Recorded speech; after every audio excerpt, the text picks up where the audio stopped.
Oh, ma che stai guardando? Che stai guardando?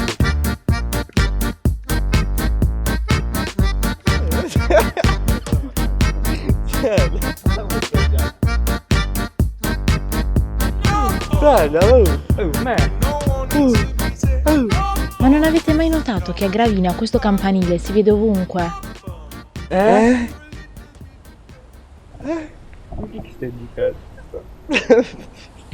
Il campanile, ovunque tu sia, ti guarda. Impossibile, noi qua a Gravina conosciamo tutti i posti. E sono sicuro che il campanile da alcuni posti non si vede.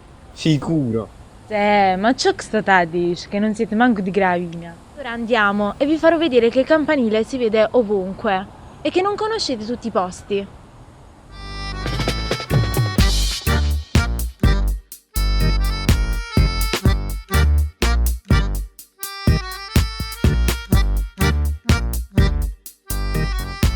Da qui è sicuro che non si vede. Sicuro. È lì. E vabbè, ci c'era un altro posto in cui non si vede. Sicuro.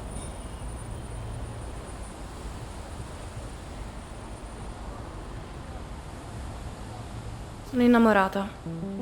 A quest'età non lo decidi, succede. Non lo programmi, arriva e basta. Un po' come quando arriva il sole dopo una mattinata di pioggia continua, portando con sé i suoi raggi che illuminano all'improvviso la finestra. Sei confusa, ci metti un po' a realizzare. Dentro di te però piove. Piove da così tanto che nemmeno ti ricordi come sia fatto il sole.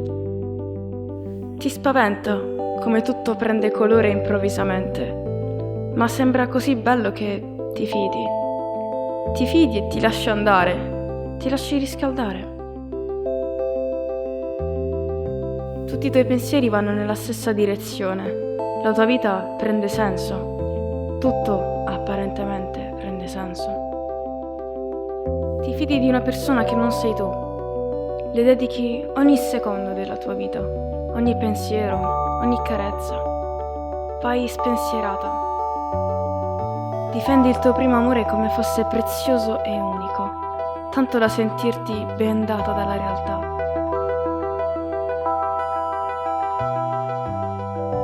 Passano i mesi e ti accorgi che qualcosa in lei è cambiato. Quel qualcosa che ti porta a chiederti come può una persona simile averti fatto innamorare.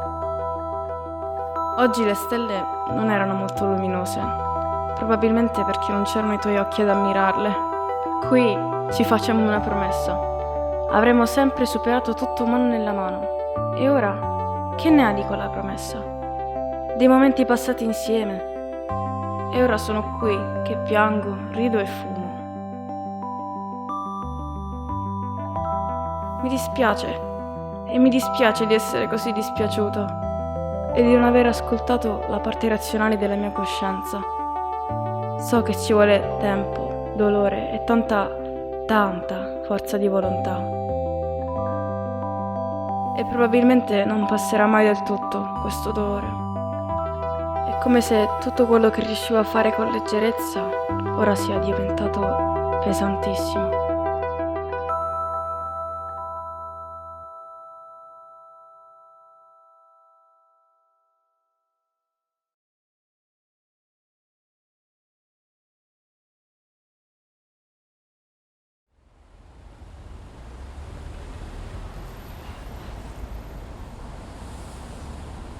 Vedete, da qui non si vede. No, non si vede. Ma che state dicendo? È proprio qui dietro. Vabbè. Il ponte. Il posto dove vado per pensare tranquillamente.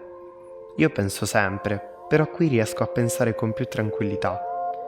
Si sentono le voci degli uccelli, disperse nel tutto, in questa millesimale porzione di tutto. infima, piccola, una mollica di pane. Persone, parole, passi, vite che vanno avanti. E io che le guardo. Guardo il loro cambiamento, all'istante. Forse non se ne accorgono neanche. È per questo che mi piace catturarli. Mi piace rubare la loro vita, prendermela con gli occhi. Guardare, poi fotografare. La lentezza ha un suo ritmo ed è tutt'altro che noiosa. Un secondo in fotografia è considerato un tempo molto lungo. Questo luogo è equilibrio e disequilibrio. È mettere in pausa ogni cosa fuori e avviare un ciclone dentro. Questo luogo è lo spazio delle timorose energie. Tutto corre fuori e dentro. Tutto è nitidamente sfocato. Qualcuno dice che la fotografia può fissare l'eternità in un attimo. Io ascolto e vedo e guardo e osservo e fotografo. Oserei dire che forse ci sono delle volte in cui sbattiamo la faccia contro il nostro confine. Sì, un confine, quello che i bambini disegnano seguendo i contorni delle loro mani, delle nostre mani. Provo risentimento, terrore quando osservo i miei lati. Vorrei ripercorrerli all'infinito per annullarli, per sfumarli, per degradarli. Vorrei fotografare la loro assenza. Questo luogo mi permette di uscire, evadere per un secondo dal mio corpo, fermo, nel suo tempo e nel suo spazio. In quel momento mi sento come uno zingaro felice, viaggiatore nel futuro, anticipatore di realtà invisibili. Mi sento me.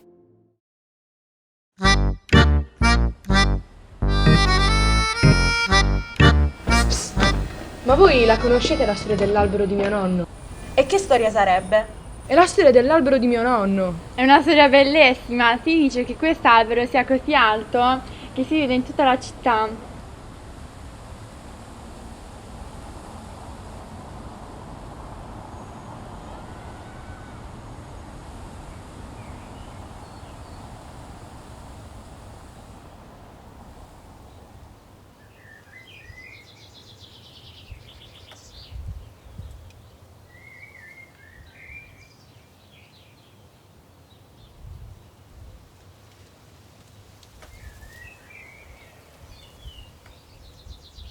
Quest'albero è veramente grande, sembra il re della casa.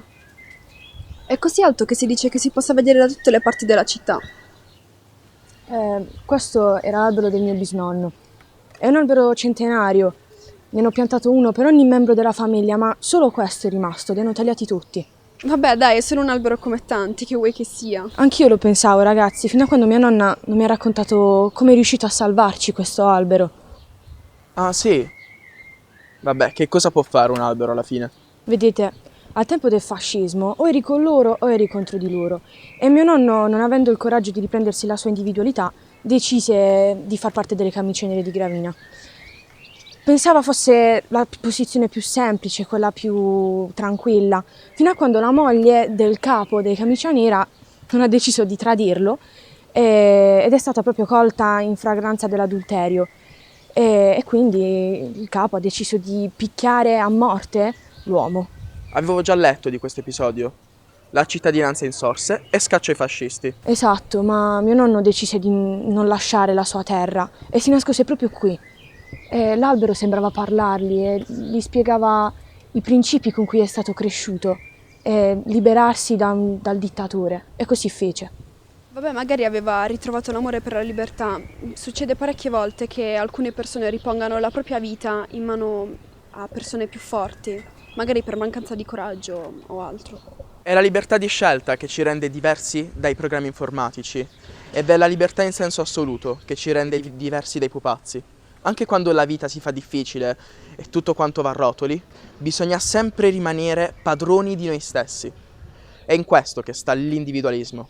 Bisogna sempre rimanere lucidi e mantenere il proprio pensiero. Mai essere schiavi della rabbia dei social o delle strumentalizzazioni dei politici. Bisogna sempre essere freddi, ma mai egoisti. Credo che mio nonno l'abbia capito troppo tardi.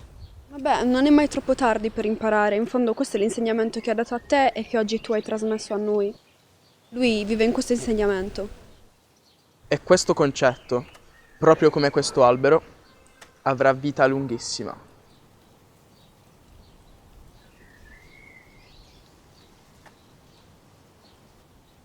Chissà se si vede anche il campanile di là. Andiamo. Se potessi, scapperei per il mondo.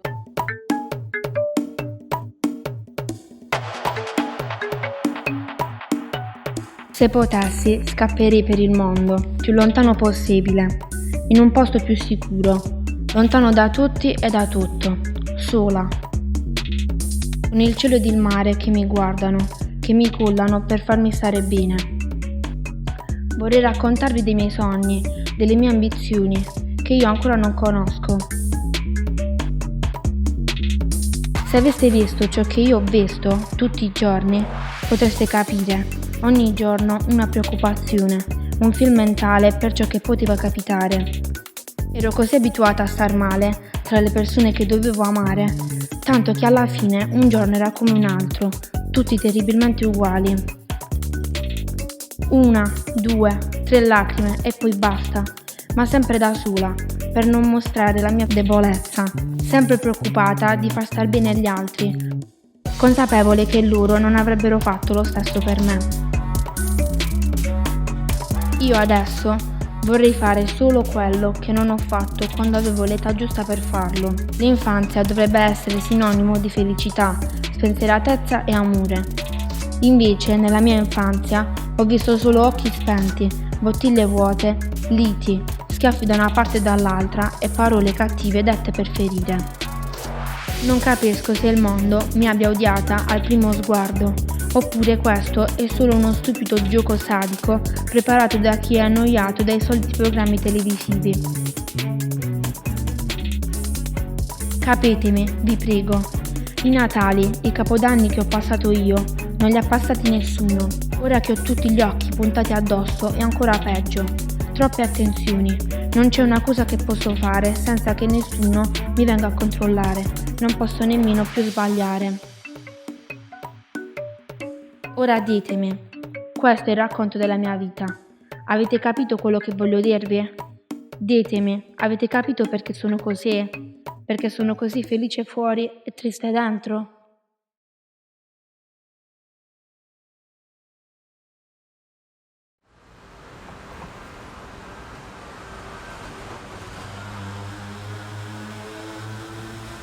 E questo posto che cos'è? Boh, non l'abbiamo mai visto. Chissà cosa c'è dopo. Altri posti, altra gente, magari anche altre culture. Chissà cosa si vede. Un altro campanile, sicuro!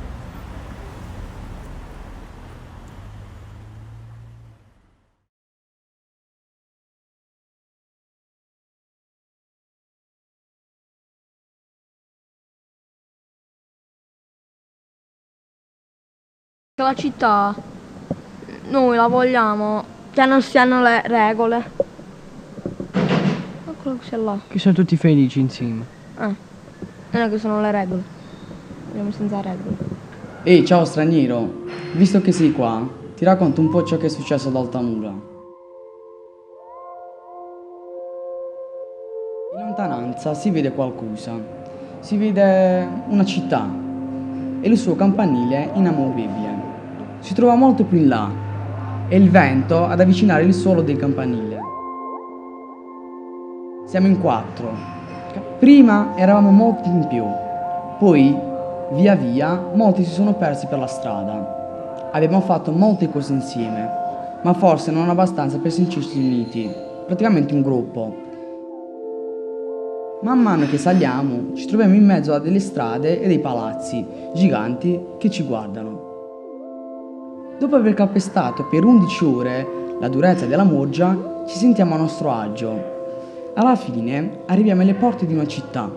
Ad attenderci vediamo una sola persona, vestito come se deve andare via anche lui.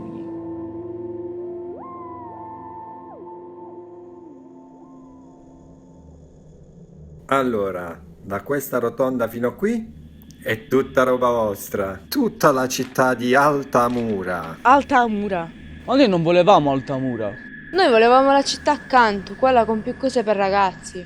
Gente con cui parlare. Non questa città dura chiamata Altamura. Non fatevi prendere dal panico dal fatto di dover gestire una città tutta quanta voi. E che è Altamura, signor delegato? È bella, vero, eh? E poi pensate, ha un sacco di potenziale. Ma non c'è più nessuno. Non ci sono più i nostri parenti, i nostri amici.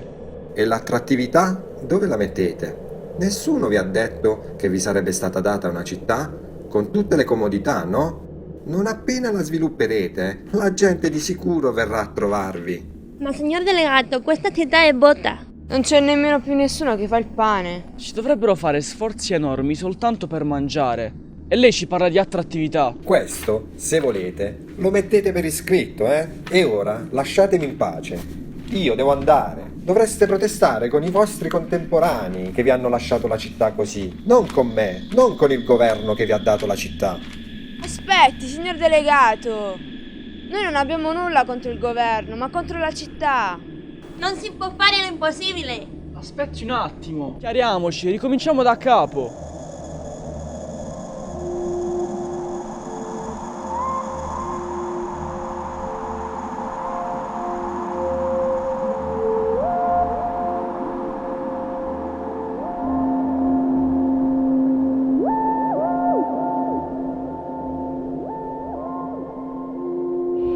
Quali sono le persone che non ascoltano? La prima cosa che mi è venuta in mente sono stati gli adulti, però in realtà credo che è un po' comune a tante persone il non ascoltare, credo a tutti, perché secondo me quando qualsiasi persona comincia ad raggiungere delle convinzioni, poi quando si relaziona spesso pone sempre le proprie convinzioni davanti al mettersi in discussione e al confronto. Dobbiamo imparare a ascoltare diverse opinioni e non ascoltare solo per dire sì, tu pensa questo, però io penso questo e lo che io penso è verità e lo che tu pensi no.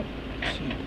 Cioè, ascoltare l'altro non significa aspettare di rispondere, significa cercare di capirlo. E poi, mentre ti poni nella posizione di vero ascolto, rispondi. Ma se tu ascolti qualcuno pensando a quali sono le tue convinzioni, qual è la risposta che vuoi dare, non lo stai ascoltando al massimo. Quando si confronta agli altri, soprattutto magari per dei ragazzi, soprattutto quando una persona è giovane e piccola, viene sempre trattata come tu non puoi sapere che cos'è la vita, oppure viene sminuita per quello che può pensare. Cioè può anche essere vero che un bambino, un ragazzo ha raggiunto delle conclusioni che magari non sono mature o non sono giuste quanto quelle di un adulto, però non serve porsi nella posizione di hai sbagliato o è stupido quello che stai dicendo. Però c'è comunque da dire che se si va sempre ad ascoltare gli altri, quel che pensi tu non ti sembra mai giusto. Ad esempio, se io faccio qualcosa di sbagliato e qualcun altro mi dice guarda che stai sbagliando, ma io non me ne accorgo, non capirò mai che sto sbagliando. Cioè, per imparare e capire che sto sbagliando devo prima farlo questo errore. Altrimenti non ci arriverò mai a capirlo, perché mi baserò soltanto su ciò che mi viene detto e non su ciò che ho provato io stessa su di me.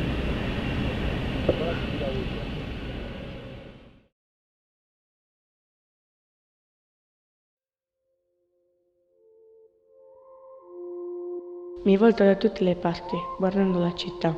Mi volto da tutte le parti e guardo la città. Tante strade e così grande per niente. Gli occhi scivolano trovando niente che li trattenga.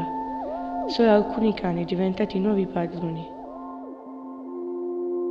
Ma noi, quando dovremo lavorare qui, che faremo per rinfrescarci le idee?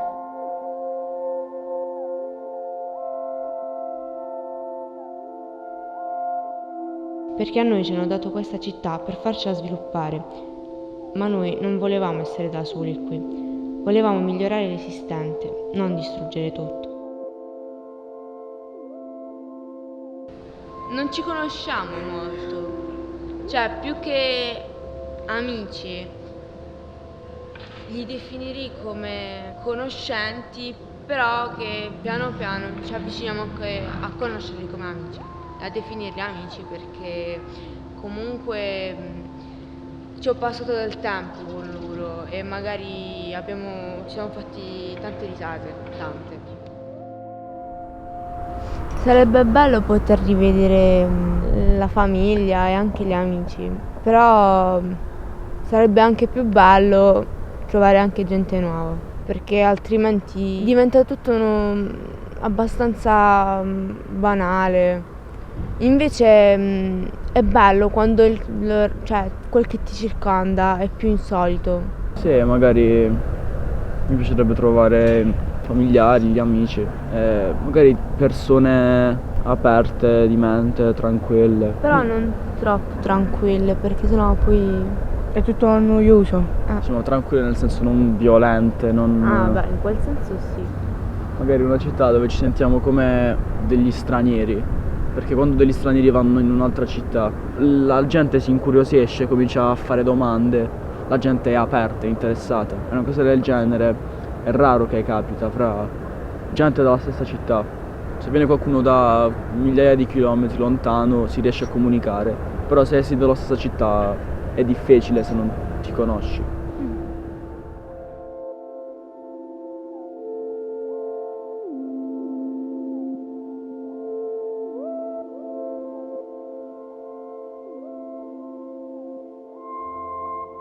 Dopo aver camminato per ore, senza trovare anima viva, né una traccia di vita, né una traccia di niente, si sentono delle voci.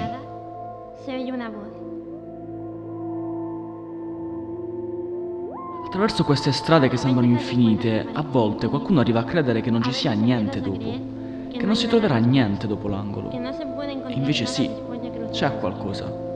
C'è una strada, e un'altra, e ancora un'altra. A volte una piazzetta.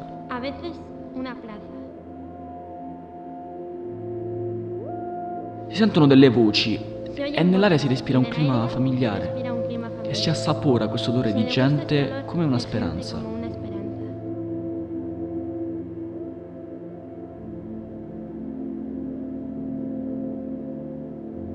Ma la gente si trova molto più in là. È il vento ad avvicinarla.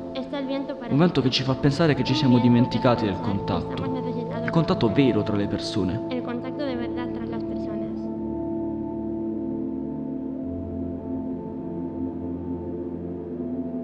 Abbiamo sempre vissuto in mezzo a questo vento di voci, questa nuvola di informazioni, senza accorgerci che è solo aria. Quelli che contano sono le persone.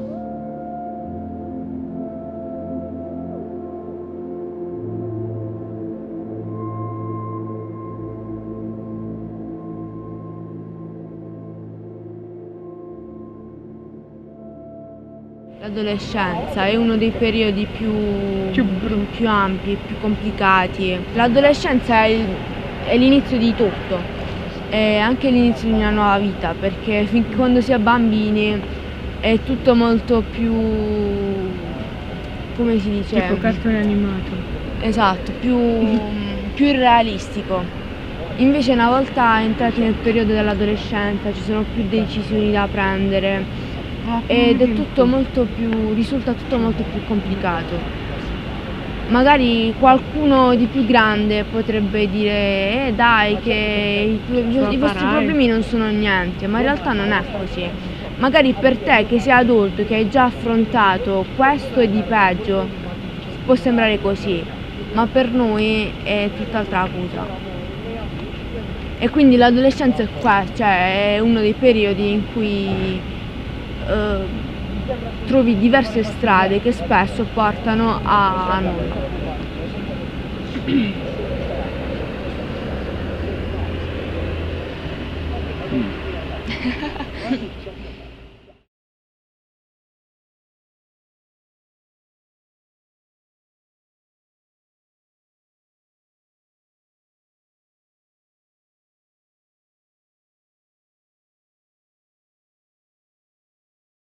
La fondito la città, quindi non ci sarebbe cultura. Capito? Tipo noi Altamura sta il pane stanno intanto musei. Invece se la fondiamo noi, che storia dobbiamo raccontare?